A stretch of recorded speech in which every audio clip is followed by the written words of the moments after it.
Why are we pickling beets? Because they're delicious, but the ones you get at the store suck. Why do they suck? Because they're over-sweetened, full of preservatives, and yeah. So we're going to show you the right way to go about this. Make sure that everything that you're using, you don't mind if it changes colors, because that's not blood, it's beet. We're going to cut up these beets, get them all prepped and ready to go to get them pickled. We're going to make these bite size. That's what I want to do.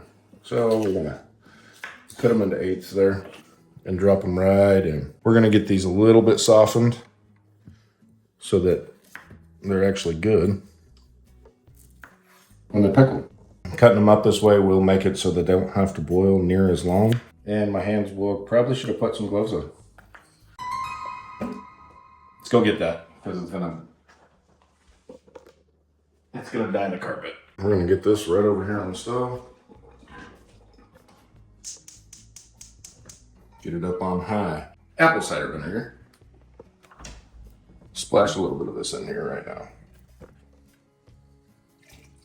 We just need this fork to slide in there a little bit. You don't want them to turn into mashed potatoes. You still want them to have a little consistency, but these don't have any right now. Right over here, we're prepping our jars.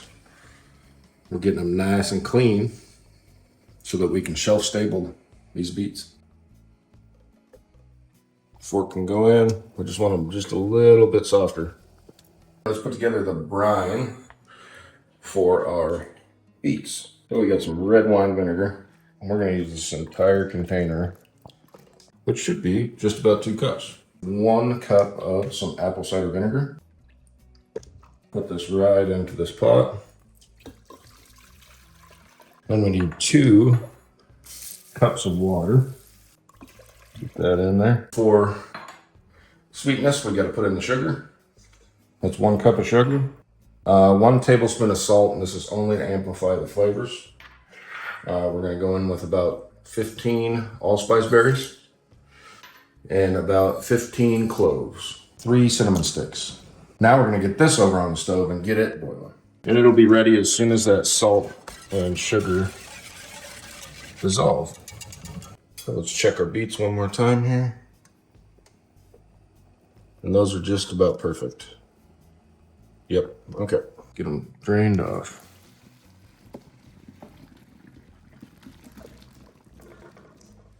I'm going to take a look at our jars here.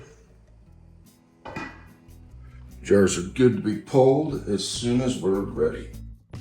When you're doing this, do not set your jars on granite. If it's hot, they can explode. So get a towel to put them on. And I'm not going to use a white towel. We may change colors. Okay, I am going to rinse these with some cold water just to stop them from cooking, because I don't want them to get super soft. Our brine is just getting to a boil. All of our stuff is dissolved. By stuff, I mean salt and sugar. We got our lids going back there, so let's go ahead and pull our jars and get them filled.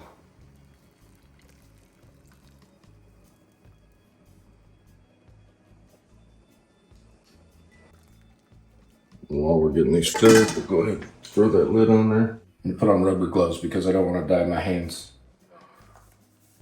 Let's go ahead and fill our jars.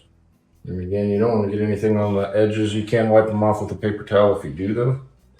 Don't be concerned. Ooh, good job. Okay, so that's all of our beets. Brine has got to a boil. So we're going to bring this over and pour it into our measuring cup because it's easier to pour from. We're going to go directly into the jars. Remember, we got to leave that 1/2 inch head space. So I'm on our bubble scraper down along the sides. Make sure you don't get no bubbles sticking to the side. Bring it back up to that 1/2 inch. Okay, we're going to take our magnet. We're going to pull out one of our lids, put it right on the jar. And I wanted to wipe that other jar lid, so I need a paper towel. I'll wipe the edge just because I don't want to risk not having the seal right on top. So now, I'm take these, make it tight, and just back it off just a hair. You'll get used to how tight they should be the more you do it. You don't want them too tight because then it's just going to explode. You're not going to actually get it to seal. It's not going to release the gases that are inside. But you don't want it too loose because you want that seal to actually be pressed against it. As they heat up, it'll force all those gases up and out from expansion. They'll come out that seal. And as it cools down, that seal closes off on it and it pulls a vacuum, and that's where you get the lid to seal. And you need an inch over the top of the lid. So we've got more than enough water, and I'm gonna have to take some out because I'm gonna boil over. So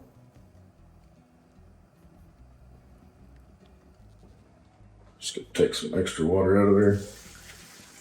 So now I'm gonna put this lid on it because it's gonna help me get to a boil a little faster. And then as soon as it comes to a boil, I'll give it a 15-minute timer and we'll let them seal. Okay, we've got to a boil. So we're gonna go ahead and set our timer for 15 minutes. Okay, it was off on my time. I need to add another 15 minutes to this because we need to water bath this for 30 minutes total. As you can see, a lot of my water vapored off, but we're okay. We got 10 seconds and it's time to pull.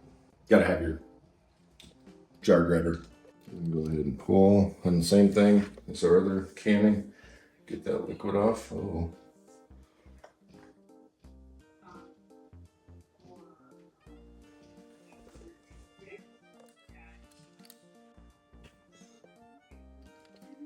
These should be good and sealed. We'll find out here in just a little bit. There's the beets that we pickled just a few days ago. Whoa, careful, it's like paint. The smell of this is earthy, sweet. There's no pickle, but we didn't use white vinegar. We used apple cider vinegar and red wine vinegar. Let's go ahead and get one out.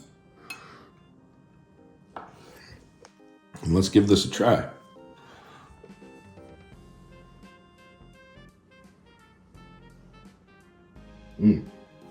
That's the best pickled beet I think I've ever had. That is super good. Oh, that was really good. It definitely has an earthy smell to it, but it doesn't have an earthiness to it. All right, everybody. Thanks for watching. YouTube picked this video for you. I picked this video for you right over here. That's the subscription button. I need every one of you. I appreciate you.